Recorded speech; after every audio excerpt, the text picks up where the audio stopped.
Hello, BookTube. Yesterday, I had a rotten morning. There's no other way to put it. I had a rotten morning. I had to leave Hyde Cottage. I had to do things out in the world where you wear pants. Uh, and every one of those things went wrong, sometimes pretty severely. I had one horrible encounter with rude people after another.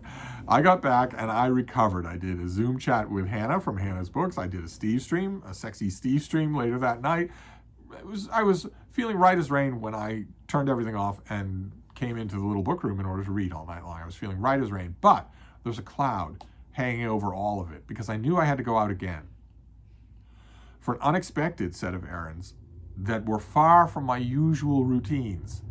I like my usual routines just as much as Mycroft Holmes does, and I don't like deviating from them, but I had to do this. There was no way around it. I knew I was going to be gone for a while, and that was not a pleasant thought. And it was only added to by the fact that I was expecting the worst. I was expecting that those errands would go horribly, that everyone I met would be a raging a-hole. And that didn't happen. Kind of galls my South Boston Irish Catholic heart to say so, but that didn't happen. Instead, everyone I had to deal with, these were not errands where I had to just go somewhere and no one knew I was there. I had to deal with a whole bunch of people all morning long. Everyone I dealt with was not only professional, but unbelievably nice. Just unbelievably nice. It was wonderful. I had a smile on my face the whole time.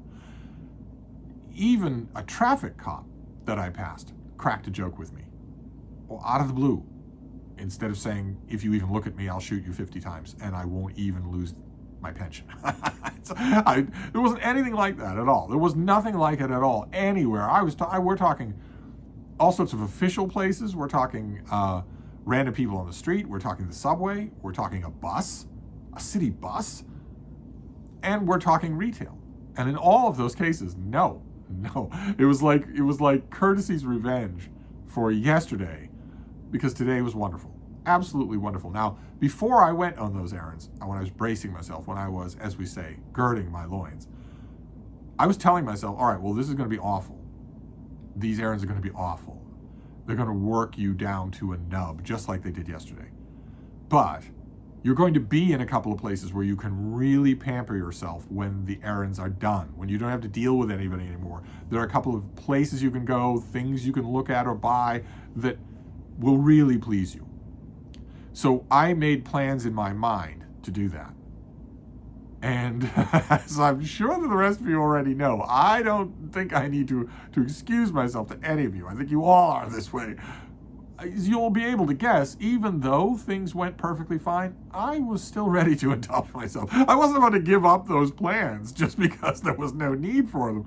So I found myself across the Charles River in the horrible, despised, ugly stepsister of the city of Boston, and that is the city of Cambridge, Massachusetts, which is just across the river and is home to MIT and Harvard and a bunch of great art museums and a great natural history museum, a ton of great restaurants, really great parks, tons and tons of history. No wonder Boston hates them. So I was there, and I don't, believe it or not, even though it's a quick bus ride, I don't go over to Cambridge very often. I used to work there. So I was there every day, and then would commute back to my Beagles in Boston proper, but now I don't go there that often. And that's where I found myself. So I haven't shopped around in Cambridge since Michael K. Vaughan was actually visiting here. We went over there because it's fun. There's a ton of places that you can go. And one of the places that I love to go is the Harvard Bookstore. Not to be confused with the Harvard Coop, the Harvard Co-op. The Harvard Bookstore is a bookstore. It's not part of Harvard University. It just has the name. It's up the street from Harvard, and it was the furthest distance out from the core of places where my errands were. So when they were done, I went out there. I walked up the street to the Harvard Bookstore, which is amazing. It's an amazing place. It's a full-service bookstore. Tons and tons of new books with, tall shelves and whatnot, all sorts of things. I browsed like a normal bookstore patron. I don't have a retail bookstore within reach of me. Easy reach of me. This was not easy reach. I never go to retail bookstores anymore. So I browsed all around. I looked at the new release tables for hardcovers. I looked at the new release tables for paperback and checked all the blurbs. I saw a whole bunch of staff recommendations and gift suggestions, including Chiltern hardcovers. Do any of you know these? They're little gift hardcovers editions of classics, the Chiltern line of classics. They are the most beautiful little books I have ever seen. Oh my God. They had a hardcover, a beautiful, squat, heavy, beautifully made little hardcover, the Chiltern edition of Homer's Iliad in the Pope translation. I didn't get any of them because what would be the point? I mean, really, I have a million editions of all the books that they had in their collection. I'm not going to buy a book for what it looks like. Not usually. I'm not usually going to do that. It was $27. I didn't do it. I didn't take it up on that. But they had the Iliad, they had Moby Dick, they had all of the Brontes and Jane Austen. It was amazing. They're just amazing looking books. And in addition to all of that, the Harvard Bookstore also has two other distinguishing features. One is their remainder selection. Their remainder selection is incredible. Just incredible. It always has been. It's amazingly tempting. And they also have a downstairs that is a used bookstore. So you walk in the door and you've got the remainders and you've got all these new books and these staff recommends and whatnot. But you go down the stairs and you've got more remainders and also a whole bookstore of used books. They aren't cheap, like the Prattle, unfortunately. I remember when they were, but they aren't anymore. You're going to feel it when you buy books down there. But I went down there anyway, and I bought a couple of books. I wanted to show you those. These are the first part of my indulgence in Harvard Square. I found a Pimlico trade paperback. I love Pimlico paperbacks. Oh my God. I love them so much. I don't know why, but I get almost all of them. There's a big fat Pimlico paperback. There was one of Giacometti that I'm not a fan of the man. I'm not a fan of his work. I'm not interested in his life. There was a big Pimlico trade paperback of a biography of him. But other than that, other than rare exceptions like that, I'll get anything in the Pimlico. I so envy the people who are in the UK who find these things at used bookstores all the time.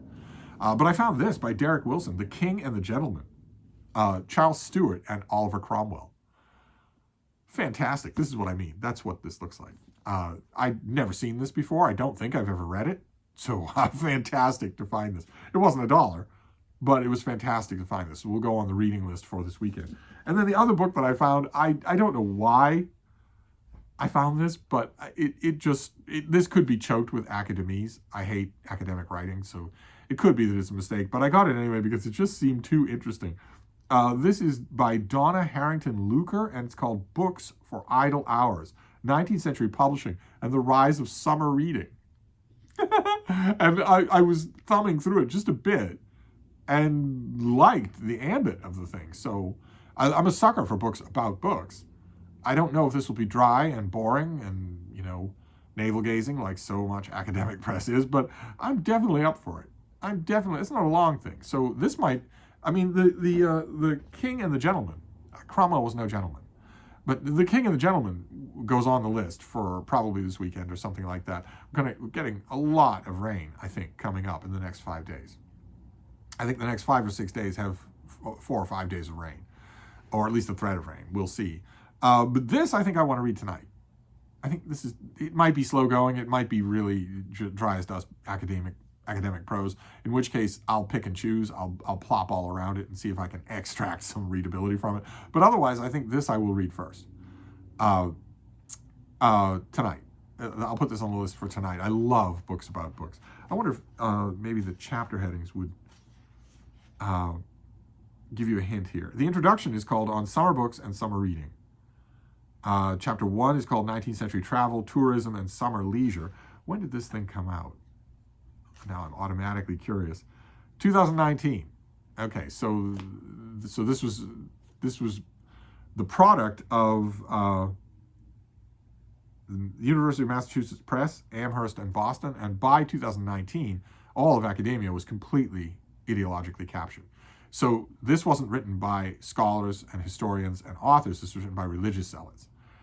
So I don't know. I didn't check the date. I wouldn't have bought it. Actually, to tell you the truth, I wouldn't have bought it. If I'd checked the date in the bookstore and seen that it was in the era of ideological capture, I would have left it. Because that almost guarantees that at many points in the book, I'm going to be told that the reason that summer vacations aren't as fun as they used to be is because of men. But let's move on here. Chapter 2 is As Welcome and Grateful as the Girls in Muslin, 19th Century Periodicals and the Marketing of Summer Reading. Chapter 3 is Society and Saturnalia, the cultural work of the American summer novel. A lot of these things sound really, really interesting, things like that. So I'll give it a try. We shall see. Every once in a very great while, even ideologically captured academia will produce a worthwhile book. It does happen. My beloved Harvard University Press, Yale University Press, Princeton University Press, they do. It does happen. So I have high hopes. I will add it to the list. And when I was done, the Harvard book, like I said, the Harvard bookstore was the furthest out from the hub of all the other errands that I had to run. One of them was pure, well, all this was self-indulgent. This is a very self-indulgent book haul. One of them was pure self-indulgence. When I was walking back in towards Harvard Square proper, I passed the entrance to Widener Library. I went in and asked around, poked around, that sort of thing, as much as you can. Once upon a time, as an ordinary civilian off the streets, you could walk around in the Harvard Library, in the Widener Library. You could use it. You could prowl the stacks for the book you were looking for. You can't really do any of that anymore, but I did what I could and walked a little bit around in Harvard Square. And then I went further into the center of Harvard Square to another location that Michael K. Vaughan and I visited. When he visited, we went to this place once and wanted to go to it a second time and were thwarted by the complete absence of parking in Harvard Square. You actually cannot park your car in Harvard Yard. You actually cannot do that. That is almost impossible to do. You have to get up at 3 in the morning and circle for hours to find a spot. But if you're on foot, then Bob's your uncle. And the place is Million Year Picnic. It's a dedicated comic book shop. No Funko Pops, no gaming tables, no hipster vinyl, no vaping equipment, no nothing like that, just comics. New issues and back issues, a profusion of them. It's a rabbit warren of stuff. It always has been. I knew that I would find something. I was briefly tempted when I was there. I was briefly tempted to even look at the new release comics. Today is new release day for Marvel and DC Comics. But I know already what those comics are like. Every time that I break down and buy one of them, I'm always sorry that I do. So I didn't. But Million Year Picnic also has 10-foot tall shelves everywhere. Just a rat's maze of shelves of everything under the sun. Every comic and graphic novel and collection and omnibus volume you could possibly imagine.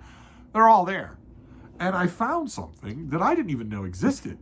I'm very happy to have this. This is Dark Horse Comics. I guess it makes sense that Dark Horse Comics now owns the franchise of Edgar Rice Burroughs. So they can print Tarzan books and Carson of Venus books and John Carter of Mars books, I guess. Not 100% sure how that works. Dark Horse had the franchise to Edgar Rice Burroughs for a long time and did some really good work. But Marvel had the franchise when they had a whole entire run of Tarzan and a whole entire run of John Carter of Mars, actual 4-color comic books that came out every month.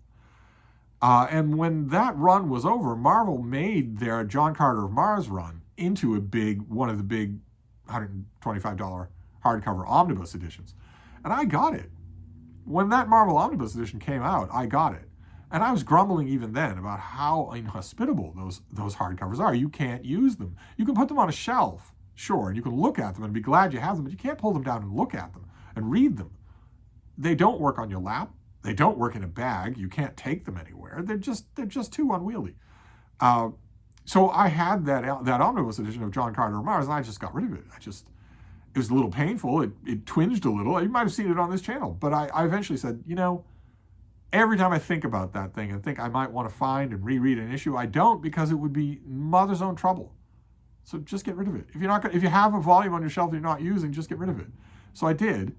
But I guess Dark Horse has the rights to Edgar Rice Burroughs again. I think I already knew that, or at least they did recently, because I remember sampling an issue of their ongoing comic book of Deja Thoris, the beloved of John Carter of Mars.